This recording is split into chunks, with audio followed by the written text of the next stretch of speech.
जशी श्रींची इच्छा. ए अरे सायकल कुणाची घेतली रे? नाही नाही माझा वेळ नाही. झालाय चोरीचा, चुकून त्याने केला. तुझ्या आईला तुझ्या जीव घेशील एका दिवशी. क्षमस्व. ए माझ्यामुळे तुमची फारच दमछाक झाली असेल तर थोडस जलप्राशन करूया का आपण? पाच पाणी नरड कोरड पडलंय बाबा माझं. अरे हे काय पाहतोय आम्ही? काय ते? मनी इच्छा व्यक्त होताच आमचे उद्दिष्ट अगदी डोळ्यासमोर उभं राहिलं. कुठं? ते पहा. आलोच.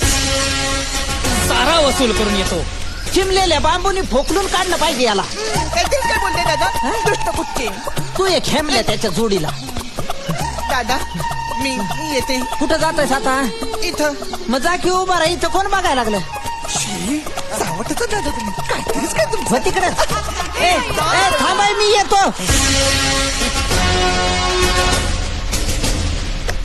नमस्कार.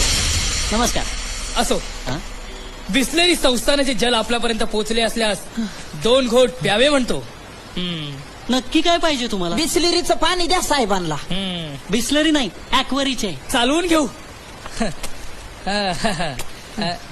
अरे देवा. अंगाची झालेली काहिली लक्षात घेता हे जल पुरेसं शीत नाही हुजूर. म्हणजे थंड पाणी वाता त्यांच्या मढ्यावर. वरपेक्षा धनाजी राजांनी स्वतः जाऊन निवड केली तर कसे होईल?